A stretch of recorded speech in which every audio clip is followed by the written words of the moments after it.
这个感恩的心呢，它跟我们的生活是很重要的。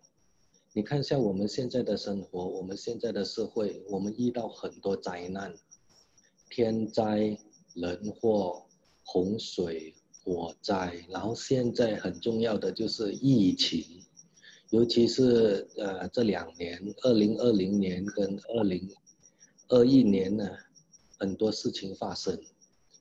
这个意味着什么东西呢？为什么会这样呢？就是因为我们感恩的心不够圆满，我们这个感恩的心不够圆满。Bahwa topik ini, hati yang penuh rasa syukur, itu sangat erat kaitan sama kehidupan kita. Sangat penting.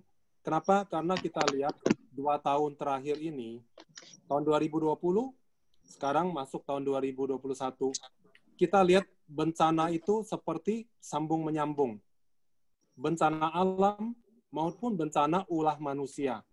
Dan terutama yang sekarang ini adalah wabah. Sepertinya bahwa bencana apapun yang terjadi begitu banyak, pasti kadarnya gratefulness, kadarnya rasa syukur di dalam hati kita, itu puyanman, tidak cukup, tidak dilakukan dengan baik dan sempurna.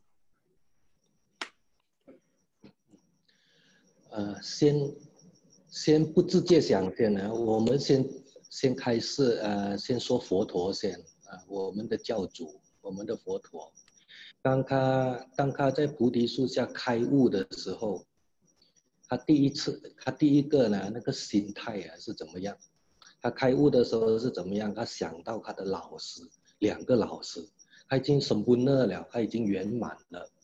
然后呢，他第一个是什么？他是想到，我要去帮谁？我要去救谁？这个你看，这个就是因为有感恩的心。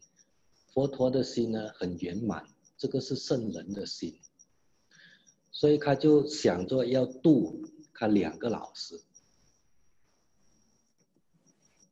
Sebelum kita ngomong yang lebih aktual saat ini, Atsan mengajak kita balik ke masa zaman Sang Buddha. Menyusul pencerahan Buddha di bawah pohon Bodhi, pada waktu itu bagaimana kondisi daripada pikiran Sang Buddha. Yaitu pertama-tama Sang Buddha itu teringat 2 orang gurunya, 2 orang seniornya beliau. Terpikir untuk mau membantu dan menolong mereka. Nah, kita bisa lihat bahwa itu adalah hati yang penuh rasa syukur terhadap orang-orang yang pernah berjasa kepada beliau. 很可惜的就是2个老师呢已经不在世了因为他用神通去看一下2个老师在哪里不过呢就好可惜的就是说2个老师已经去世了所以呢我们看佛陀他接下来呢都是因为他已经完整了，他已经修完了，他已经是人类里面呢最高无上的圆满了。那么现在他留下来干什么？就是回报，他就是回报给这个世间教导我们，然后呢不止教导我们呢，然后他还度他的父亲，他还上天上呢，上去斗率天那边教他的母亲教他的母亲所以你看一下佛陀呢感恩的心呢他完全的圆满，然后呢协助到全部的众生。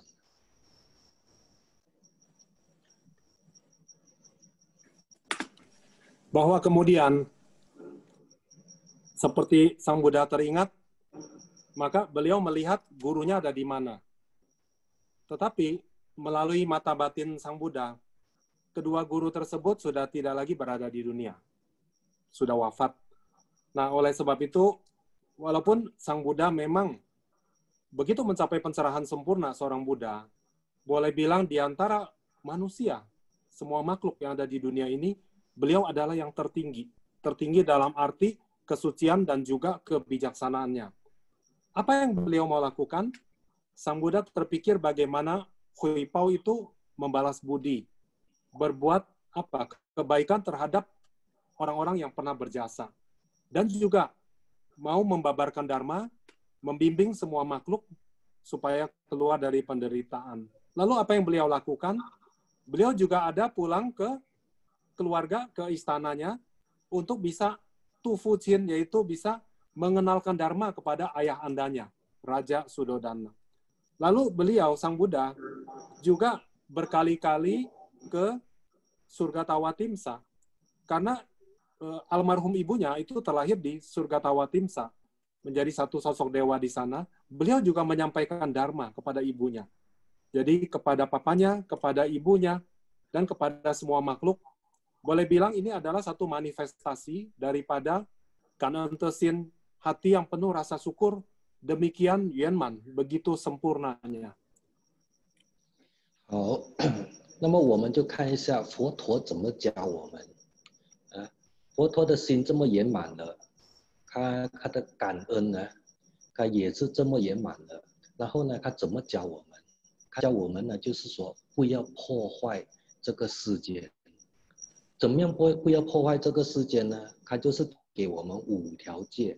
给我们人类啊，全部人类，只要我们做到了这5样东西的话呢，那么呢，这个其实啊，这个五戒啊，佛陀给我们的5戒啊，其实就是感恩，真正的感恩。啊，好了，你看我们煞，佛陀给的5戒就是煞、盗、淫、妄、酒。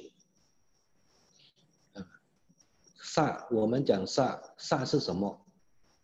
我们珍惜生命，我们感恩生命，所以我们不杀生，我们也不去欺负别的众生，因为我们感恩，我们有这个生命，所以我们不欺负别人，也不杀害别的众生，这个就是对生命的感恩。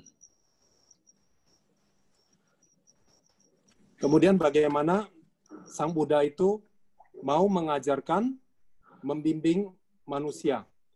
Nah, kita lihat bahwa Sang Buddha mengajarkan sebetulnya adalah tidak merusak, mencelakai kehidupan, tidak mencelakai, merusak dunia ini. Dan pertama-tama, untuk orang yang belajar, yaitu kepada murid-muridnya, Sang Buddha itu mengajarkan 5 sila, 5 pegangan moral. Itu sebetulnya apa? Itu adalah isinya sama, yaitu penuh rasa syukur, manifestasi dari rasa syukur.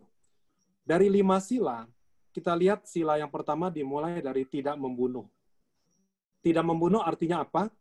Yaitu mensyukuri, menghormati semua jenis kehidupan. Tidak boleh yang kuat menganiaya, tidak boleh juga melukai, dan seterusnya. Walaupun tidak membunuh, tidak boleh mencelakai, menganiaya, dan menyakiti semua makhluk kehidupan. 好了，我们现在回来看，为什么我们现在的世界呢？我们现在的世界这么多问题，这么多灾难，为什么？就是因为第1条戒我们做不到圆满，做不好。就算是我们佛教徒做到了，但是别的不是佛教徒还没有做到，还没有做，所以问题还在，所以变成因果。现在灾难就会来。然后呢，我们佛教徒的5戒呢，第1条戒杀戒也不圆满，也做得不圆满。 Bahwa kemudian, kenapa bisa di dalam kehidupan yang kita lihat, kita alami, kita amati sekarang ini, begitu banyak problem, masalah, termasuk bencana yang besar, yang kecil, silih berganti, tidak pernah berhentinya. Kembali lagi kepada sila pertama, tidak membunuh, tidak menyakiti, tidak melukai kehidupan lain, itu dilakukan oleh orang penghuni dunia ini itu tidak yuanman, tidak dilakukan dengan cukup baik. Mungkin ada umat Buddha yang lakukan dengan baik, tapi juga tidaklah sempurna. Apalagi lain-lainnya yang mungkin cara belajarnya beda, itu masih banyak tentang sila pertama itu yang tidak dipraktekkan. 好了，我们看一下为什么现在呢这个疫情啊，我们看这个COVID-19 呢，为什么这样严重？为什么这样严重？它有它的因缘。然后我们看它有它的因缘，我们佛教徒都相信因跟果，不是不报，时机未到。现在时机到了，全部因缘成熟了，所以变成现在 COVID-19 来全世界性的爆发。这个是怎么样呢？我们看一下，先看一下我们佛教徒先。我们的五戒，第一戒就是说不杀生，这个不杀生我们做到了，然后我们佛教徒做到了，我们不杀生。但是呢，为什么不圆满？为什么呢？我不圆满，就是因为我们虽然不杀生，但是动物啊，其他的众生还是因为我们而死。为什么因为我们而死？因为我们去买它，我们去买它的尸体，我们去买它的肉，我们去买它的肉我们去买它的尸体，因为我们要吃它，所以它就要死啊。虽然它不是我们杀的，但是如果我们不买，就没有人要杀。所以你看一下，所以我们说我们的五戒杀生那边呢，我们做的不圆满。 Jadi bahwa dari begitu banyak bencana, kita tahu saat ini yang paling aktual adalah wabah COVID. Kenapa demikian mengerikan? Begitu seriusnya di mana-mana wabah COVID ini, itu sebetulnya adalah pasti segala sesuatu ada sebab dan akibat. Dia pasti ada sebabnya, ada kondisinya. Nah, mungkin sebabnya itu sudah ada sejak waktu yang lama. Tapi kita tahu juga ada pepatah, apabila sesuatu sebab dilakukan, akibatnya belum kelihatan, bukan berarti tidak ada akibat. Tapi hanya waktunya belum matang. Tapi begitu waktunya matang, maka semua kumpulan dari benih-benih sebab itu akan menjadi, contohnya adalah wabah COVID ini. Saat ini adalah sudah kondisinya matang, maka wabah itu orang tidak bisa melarikan diri, nggak bisa sembunyi dari wabah ini. Nah, kita kembali lagi, ajaran Sang Buddha, dari 5 sila, dimulai dari sila pertama, tidak membunuh, tidak menyakiti. Mungkin kalau kita bilang dari umat Buddha, kita pegang sila pertama, boleh bilang sebagian besar adalah sudah bisa mempraktekkan. Saya tidak membunuh.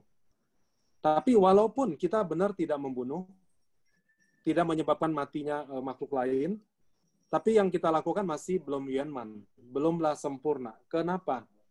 Karena sampai saat ini, jumlah penyembelihan daripada binatang, hewan untuk daging itu tidak berkurang. Walaupun kita mempraktekkan sila pertama tidak membunuh, tapi kita masih senang makan, kita masih membeli. Kita tidak suruh orang menyembelih, tapi kita membeli hasilnya. Sebetulnya kalau tidak ada yang beli, jumlah pembelinya berkurang, maka penyembelihan, pembunuhan terhadap hewan pasti juga berkurang. Jadi sebab dan akibat kita mesti lihat.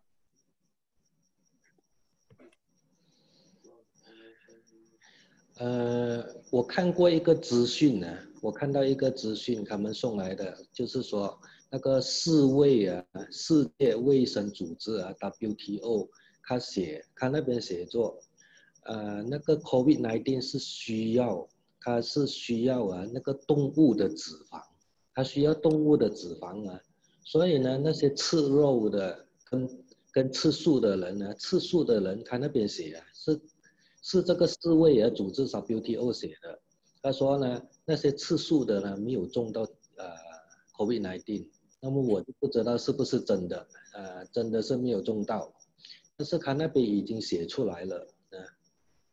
这个 COVID-19 呢，它的原因呢是从动物那边来的，它的细菌，它的那些爆发啊，都是从动物那边来的。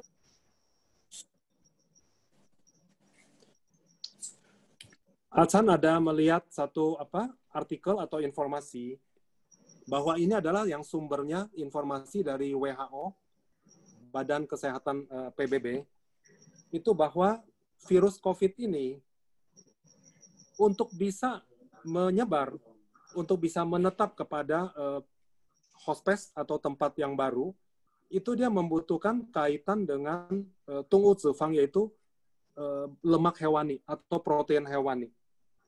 Nah, di dalam kaitan ini, orang-orang yang sudah tidak lagi makan daging, tidak konsumsi daging, maka boleh bilang tidak ketemu atau jarang sekali ketemu bahwa terjangkit oleh virus ini. Jadi, virus ini sendiri, perantaraan untuk berpindahnya, menyebarnya, itu melalui medium binatang. Jadi dia berkaitan dengan protein maupun lemak hewani. 这个就是这个呢，就是指示说我们人类，我们的感恩呢，我们的感恩的心呢不圆满，不够好，我们感恩的心没有，我们只是做外表罢了，但是呢，没有真正的去感恩。第一是怎么样？我们没有感恩这一个生命，我们生命我们都没有感恩。所以呢，我们不会想到别的生命。Maka dari hal ini kita lihat menunjukkan hati rasa bersyukur kita itu tidak cukup sempurna, tidak cukup lengkap. Jadi terhadap misalnya hal yang pertama tadi, tidak membunuh, kita sebetulnya tidak langsung membunuh, tetapi penghormatan kita terhadap makhluk hidup itu masih tidaklah sempurna, belum dipraktekkan dengan sebaik-baiknya. 好了，佛陀呢，他说什么？他说人生难得，人生难得，佛法难闻。好了，我们看一下佛陀讲怎么样说那个人生难得。我们都听过了，这个人生难得的故事，佛教的故事。就是说那个乌龟在海里面，它每100年呢都上来一次，游上来100年，游上来一次。这么巧，就是海上面呢有一块木板，那个木板呢中间有一个洞，那个乌龟呢就穿到那个洞那边。请问一下，你们说呢？这个机会呢有多少比例？就是说那个乌龟可以穿到这个木板。它100年出来一次，请问一下，你要多少年？要多少年呢？这个乌龟才穿到那个木板？可能这个木板在太平洋，可能这个木板在印度洋，可能这个木板呢，在别的地方呢？那你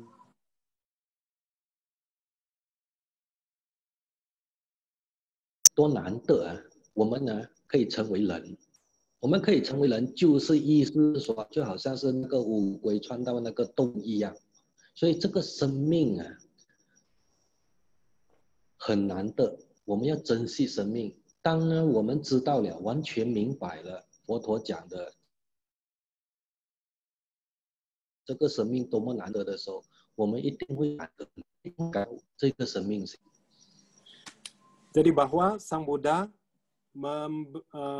memberitahu, mengajarkan kita, terlahir sebagai manusia sangat-sangatlah sulit.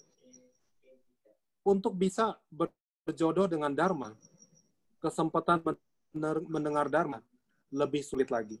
Nah, berapa sulitnya terlahir sebagai manusia?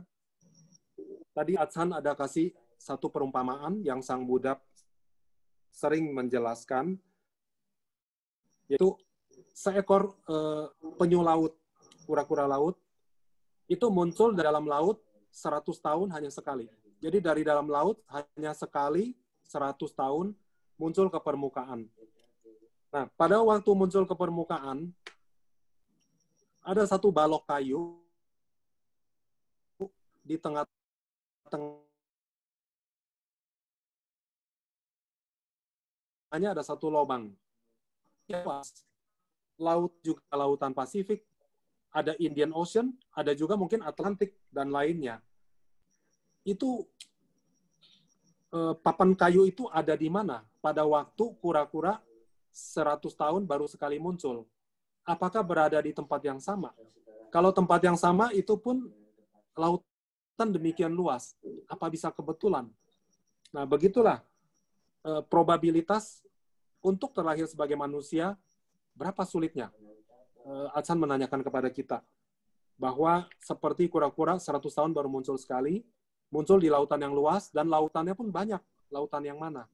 Kebetulan dapat di lubang kayu yang pas mengambang di atasnya. Itu mudah atau sulit? Dan berapa sulitnya? 好，这个是佛陀讲的，这个是佛陀讲的比喻，从佛法里面讲的比喻。但是现在我们要用科学来讲，我们看一下这个宇宙多么大，这个宇宙啊非常大，然后好多星球，太阳系、银河系，种种的那种那种河系，然后呢，真正呢有生命的那个星球啊，太少太少。然后真正的有生命的星球里面会有人类的，我们还找不到，只有我们地球。现在呢，在整个宇宙里面，我们只知道我们地球有人类罢了。所以你看一下，是不是好像乌龟啊撞到海上面的那个板的那个洞一样，这样少？所以你看到，所以我们看到这么大的宇宙，我们现在可以变成人类，多么稀求难得。 Yang tadi adalah perumpamaan yang diajarkan oleh Sang Buddha sendiri di dalam kitab sutra. Betapa sulitnya terlahir sebagai manusia. Nah, sekarang ini kita mungkin bisa lihat dari kacamata sains, kacamata ilmu pengetahuan. Alam semesta, universe itu demikian besar. Besar tidak terhingga, tiada bertepi. Kita lihat di dalam sistem tata surya kita. Demikian banyak planetnya. Kemudian, sistem tata surya yang demikian banyak itu membentuk Yin He Si, itu adalah Milky Way, satu galaksi. Galaksi yang terdiri dari begitu banyak sistem tata surya. Di dalam sistem yang demikian besar ini, ada berapa banyak planet yang bisa ada kehidupan. Jadi sejauh dari penelitian, peneropongan dari ilmiah atau astronomi, sedikit sekali tempat yang memungkinkan adanya kehidupan. Lalu di dalam kehidupan itu, tempat mana yang mungkin bisa ada manusia?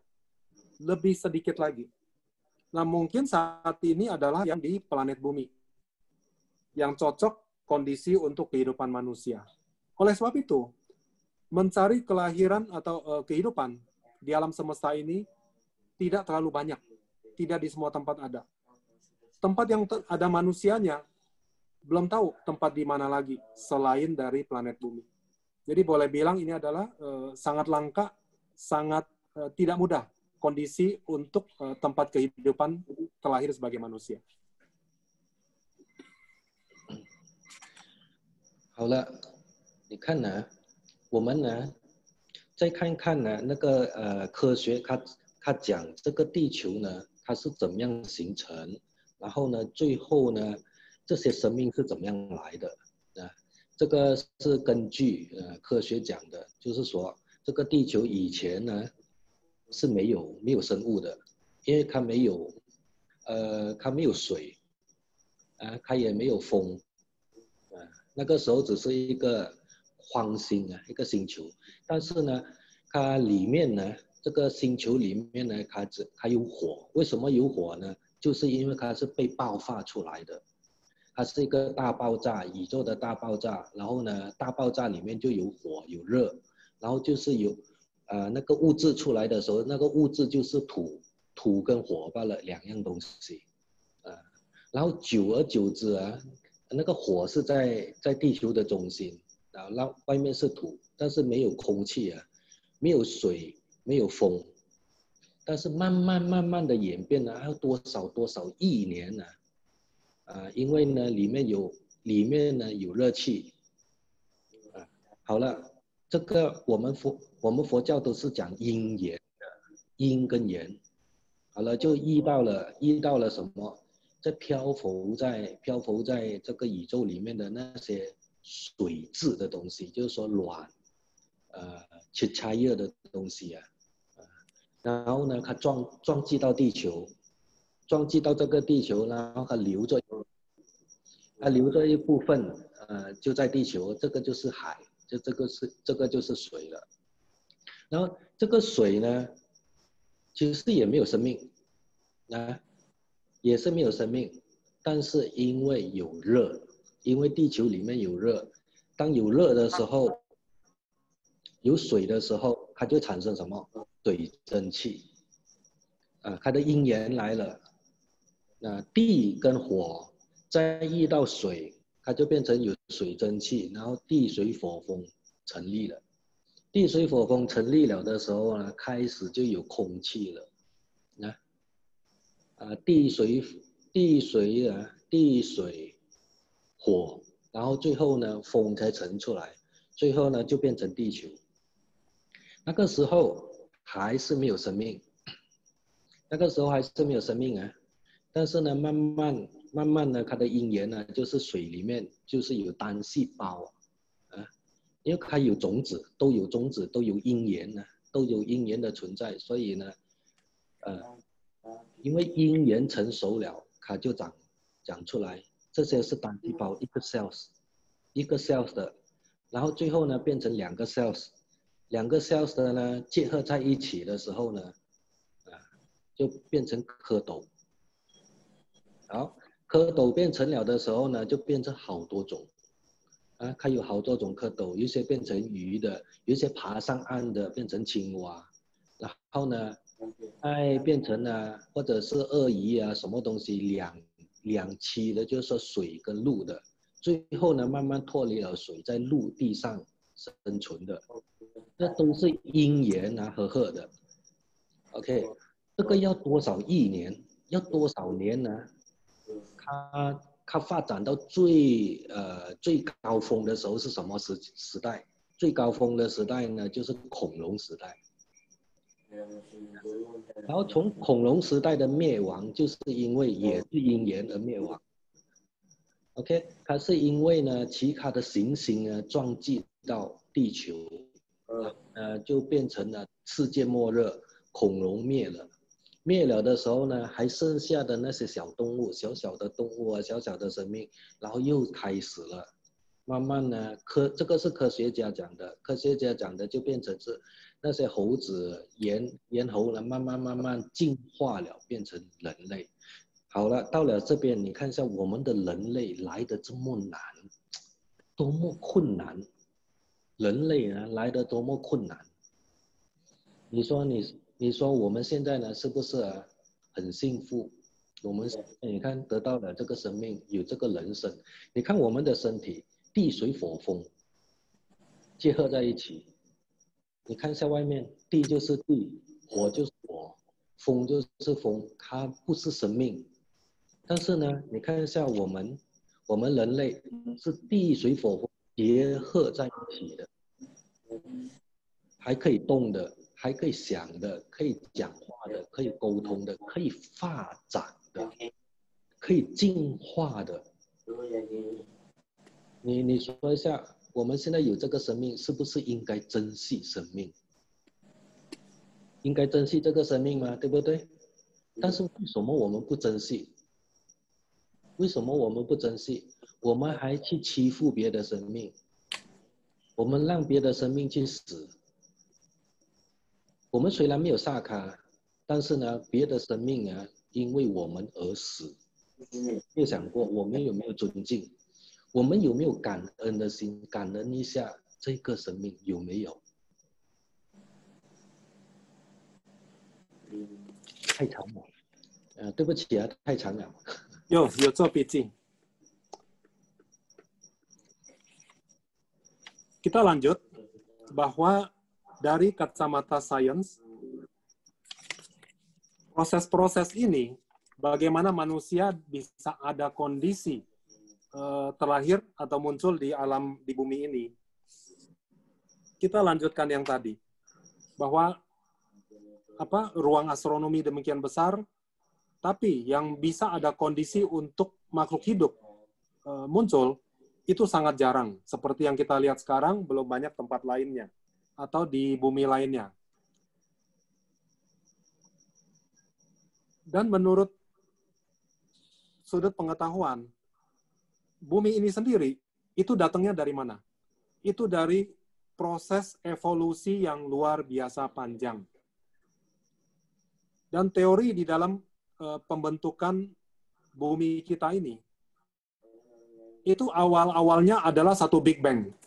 Jadi satu tabrakan dari berbagai partikel-partikel di ruang hampa, demikian kuatnya, demikian besarnya. Akhirnya makin tabrak itu makin gumpal. Dia mengumpul menjadi satu bola besar, bola panas. Bola panas itu, dia adalah sifatnya padat. Jadi sifat tanah. Tapi juga panas. Mungkin panasnya itu berjuta derajat. Dia hanya ada zat padat dan zat panas. Waktu itu masih belum ada air. Belum ada kelembapan. Juga belum ada udara. Nah, begitulah. Bumi, proses pembentukannya, mulai dari Big Bang, setelah lewat mungkin jutaan, bahkan miliaran tahun.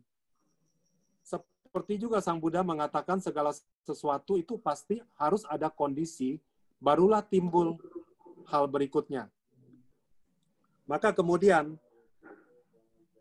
melalui proses evolusi, kondisi memungkinkan, mulailah ada kelembapan. Awalnya Big Bang itu panas, tidak ada lembab, hanya ada padat dan panas. Itu kan artinya unsur tanah dan unsur api. Belum ada air. Evolusi sampai sekian juta atau miliar tahun, kemudian barulah ada kelembapan. Ya, karena sesuatu yang panas lama-lama akan menjadi lembab. Gitu kan? Ada keringatnya. Lalu kemudian ada cairan. Nah, cairan ini kemudian baru bisa terjadi adanya aliran air, sungai maupun laut. Nah, karena adanya air dan juga adanya panas, maka itu terjadi uap air. Karena adanya uap air, mungkin ada beda tekanan dan seterusnya. Maka itu barulah ada aliran udara. Aliran udara. Dengan demikian maka Catur Mahabhuta, 4 unsur kehidupan itu mulai dari panas, unsur api, unsur tanah, unsur lembab atau air, dan juga udara. Nah, begitulah baru memungkinkan kondisi ini baru memungkinkan tumbuhnya satu makhluk hidup. Dan makhluk hidup yang paling sederhana itu adalah monosel. Apakah itu entah bakteri atau apa, kehidupan sel tunggal. Itu yang paling sederhana. Dari satu sel lalu membelah menjadi 2 sel. Begitu awalnya. Sampai kemudian ada jentik-jentik, lalu itu keto, itu adalah kecebong, jentik-jentik, makhluk-makhluk yang sederhana di dalam lembab atau di dalam air. Kemudian mereka bisa berubah menjadi apa? Metamorfosa menjadi ikan, menjadi kodok, dan seterusnya, hidup di dalam air. Lalu evolusi berkembang menjadi makhluk yang bisa air maupun darat. Itu termasuk yang kelompok amphibian. Bisa hidup di air maupun hidup di darat. Melalui proses evolusi yang mungkin ratusan juta tahun atau miliar tahun kemudian, maka makhluk yang paling besar waktu itu di dalam jajaran evolusi, itu yang fisiknya paling besar adalah dinosaurus. Tapi kemudian dinosaurus juga ada kondisinya. Dia itu menjadi extinct, menjadi punah. Kenapa? Karena terjadi tabrakan meteor ke bumi. Menyebabkan mungkin dunia itu menjadi dingin atau panas, sehingga dinosaurus pun tidak ada kondisi untuk hidup. Maka kemudian kehidupan dia akan menjadi punah. Pelan-pelan terjadi evolusi lagi, sehingga makhluk-makhluk kecil itu mulai satu persatu. Itu melalui waktu yang sangat panjang. Nah, mungkin kita juga pernah dengar teori Darwin atau apapun, dari kecil berkembang menjadi yang lebih rumit, sampai akhirnya ada yang namanya adalah manusia, kategori manusia. Prosesnya demikian panjang. Manusia juga sama, bahwa struktur fisiknya itu harus terdiri dari 4 macam ya mahabuta atau 4 unsur. Unsur padat, unsur cair, unsur panas, dan unsur udara, ya nafas kita. Proses menjadi makhluk hidup, kemudian menjadi manusia. Dan manusia boleh dibilang adalah punya kebebasan yang luar biasa. Bisa bergerak, bisa beraktiviti, bisa bicara. Bahkan tadi Achan bilang bisa Qinghua, bisa menjadi manusia yang suci kalau dia melatih diri dengan baik. Jadi demikian hebatnya. Itu terdiri dari 4 macam kelompok kehidupan. Nah, oleh sebab itu, proses yang demikian panjang harusnya membuat kita sensi, membuat kita harusnya appreciate. Hidup itu demikian luar biasa panjang prosesnya, demikian mahal, sangat berharga. Jadi kita mesti appreciate, bersyukur sama hidup kita. Kita juga mesti bersyukur kepada kehidupan semua makhluk lainnya. Tapi kenapa manusia mungkin hanya bersyukur hidupnya sendiri, terhadap makhluk lain, kita melanggar sila pertama. Atau walaupun saya tidak bunuh makhluk lain, tapi saya senang makan hasil pembunuhan. Orang lain yang bunuh, kita yang menikmati. Nah, begitulah mungkin kita perlu merenungkan hal ini. 这些都是因果啊，这个就是因果。佛陀呢，佛陀开始教导我们的时候，就是给了我们5戒。那我们如果呢，我们呢一条戒一条戒一条戒的去看呢，这些都是来自感恩的心，不要破坏，不要破坏这个地球。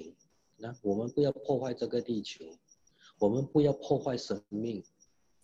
这些都是来自哪里？为什么会有这种思想？不要破坏，就是因为感恩。感恩这个生命太难得了，但是我们不感恩呢？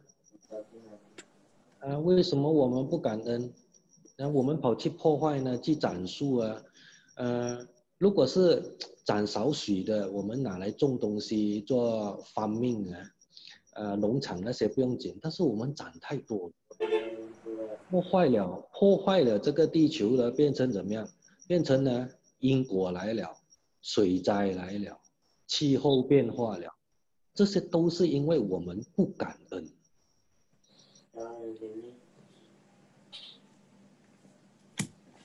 Bahwa Sang Buddha mengajarkan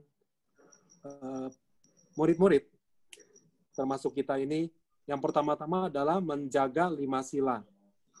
Sebetulnya masing-masing sila kalau kita lihat, itu ujungnya adalah hati yang penuh rasa syukur, hati yang mesti penuh dengan apresiasi, yaitu mesti menjaga segala sesuatu, bukan hanya diri kita, hidup kita, tapi juga semua kehidupan yang lain. Tidak merusak, tidak mencelakai, dan juga tidak merusak alam ini, termasuk juga bumi kita. Nah, kalau kita lihat bagaimana manusia memperlakukan lingkungan, bumi tempat tinggalnya itu, kita lihat hutan kita babat seperti tidak ada batasnya. Bisa habis, kita habiskan. Kalau kita memang potong satu bahan untuk bikin rumah, buat jembatan, buat alat untuk kita pakai duduk atau makan dan seterusnya, itu sangat masuk akal untuk pelengkap hidup kita. Tapi kita sekali babat hutan, potong pohon, itu tidak ada batasnya. Maka kita lihat sekarang ini bencana air, banjir bandang, longsor, itu tidak ada batasnya, di mana-mana terjadi. Kemudian juga terjadinya kerusakan perubahan iklim, global warming dan seterusnya. Itu cara manusia mengelola alam. Tidak ada apresiasi, tidak ada kangen, tidak bersyukur terhadap lingkungan kita. 如果要讲这个感恩呢，讲不完。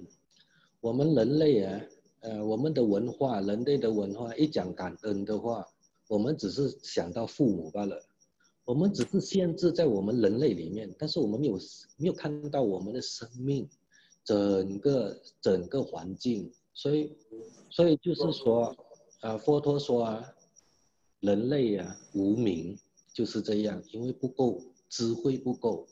如果智慧足够的话，如果足够的话，他会看完全体，他会看完全部因跟果，他就不会做错事。然后呢，如果智慧足够的话呢，就不会有灾难，就不会有种种的这种灾难来。所以今天呢，我们遇到呢这些种种灾难，不管是中国的水灾，美国的野火，然后呢其他的地方的地震，这些都是因为我们的智慧不够，我们不够感恩。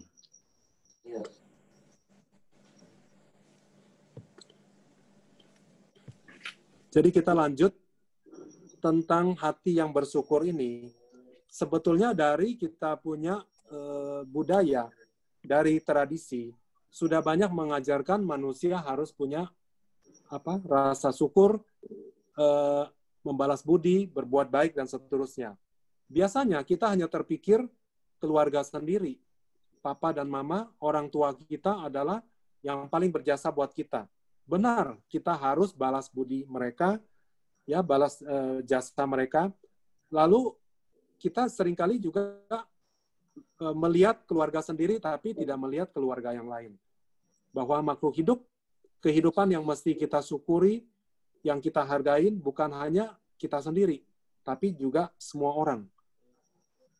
Kalau Sang Buddha mengajarkan kepada semua makhluk, bukan hanya manusia.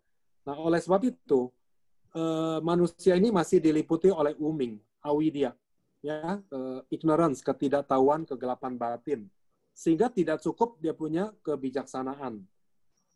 Semakin bijaksana kita, harusnya kita tidak hanya melihat dari satu sisi atau sudut kita sendiri. Kita akan melihat sekeliling kita, melihat dari sudut pandang yang jauh, sehingga bisa menjaga keseimbangan alam ini. Makhluk-makhluk lainnya, bukan hanya manusia, itu bisa bebas dari bencana. Kita lihat banjir besar yang terjadi mungkin di Tiongkok. Lalu forest fire, kebakaran hutan, ada di Amerika maupun di Australia. Kerusakan lingkungan seperti ini, itu adalah tanda-tanda memang manusia kurang wisdom, kurang kebijaksanaan, kurang kangen, rasa bersyukur mengelola lingkungan kita atau bumi ini.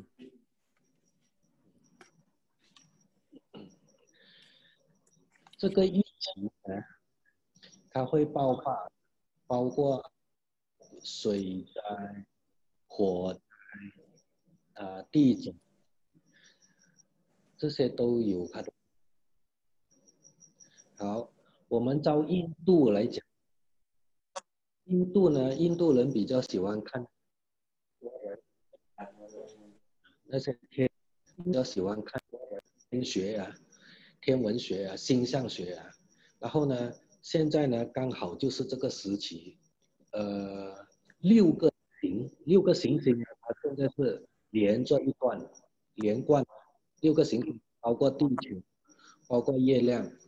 然后呢，这个时期是最适合呢爆发灾难的时候。这个是星象学是这么说，所以这么巧了，你看全部因缘聚合在一起，所以就爆发了。它是因缘呢成熟了，因缘成熟的话，我们人类做的坏事足够了，它现在受因缘。Jadi bahwa bisa terjadinya bencana, apakah bencana air, apakah bencana api, kebakaran besar, apakah itu gempa bumi, longsor, dan lain-lainnya, banjir bandang, dan lainnya, itu pasti ada sebab dan kondisi.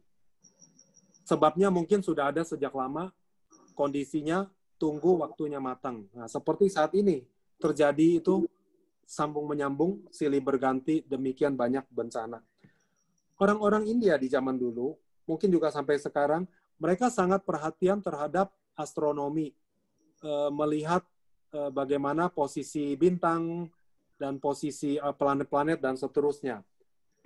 Kalau dilihat dari sudut pandang tersebut, pada waktu ada 6 planet itu berposisi satu garis, termasuk di dalamnya adalah titik matahari maupun posisi bulan dalam satu garis dengan planet bumi dan planet lainnya. Itu adalah satu kondisi yang memungkinkan terjadinya bencana skala besar. Nah, saat ini adalah boleh bilang manifestasi daripada kondisi astronomi seperti itu. Bencana luar biasa dan sangat banyak dan juga skala besar. 好了，我们回来看看，没有做坏事的，然后我们又感恩的人，其实要讲谁，就是和尚、出家人。出家人呢，你看一下我们的生活跟你们不一样，我们的生活呢是圆满的，是佛陀教导的，所以我们要守的是227条戒，你们只是守5条戒罢了，所以还不圆满。但是我们呢，和尚要守227条戒，全部包括到完了。这个就是完全呢，就是一个圣人风范，他的生活的榜样，他的生活的榜样，他的风范就是说不犯这227条事情。OK， OK， 讲到最细的一点，我们和尚呢不止不能杀生，连那些树叶草都不可以拔，草不可以拔，树叶也不可以拔，凡是有生命的，我们不可以停止它的生命。凡是它有生命的，我们不可以拔它，我们不可以让它死，连草也对，连树木花草也是一样。你可以翻译先。Oh iya. Kita lanjutkan bahwa supaya tidak terjadi bencana, supaya bisa hidup dengan baik, damai dengan bumi ini dan seterusnya, maka kita tidak melakukan karma buruk atau kejahatan. Nah, mungkin kita bisa ambil contoh yang paling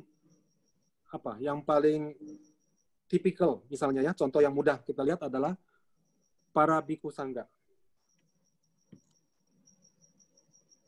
Para biku sangga harus melatih, mempraktekkan 270 sila winaya. 217 sila winaya.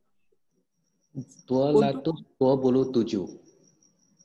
227. Jadi para biku sangga harus mempraktekkan menjaga 227 sila winaya. Untuk umat awam, perumah tangga, umat Buddha, itu memang ada 5 sila yang paling mendasar.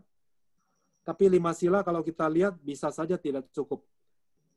Untuk bisa hidup dengan baik, tidak merusak apapun, mungkin masih perlu belajar dari Bante, dari para biku, 227.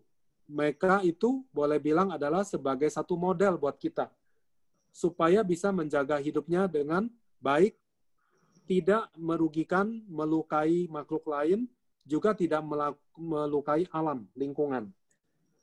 Di dalam sila winaya yang begitu banyak, selain menjaga untuk tidak melanggar makhluk hidup yang lain, juga termasuk tanaman, tumbuh-tumbuhan. Tidak boleh cabut rumput.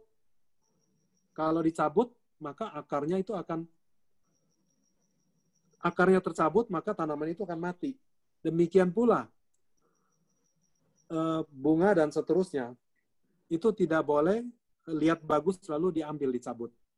Tidak boleh melukai walaupun itu tanaman. 这个只是和尚罢了，你们学不到我们的，除非你们要出家罢了。那个就是说叫你们完全要放下才可以，但是你们不可以，所以你们5戒就够了。你们只要守好5戒，那个杀生戒守好一点，不要让那些众生因为我们而死，已经很够了。然后其他的啊，你不要学和尚啊，你要学到和尚啊，这样sempurna的话，你要出家了。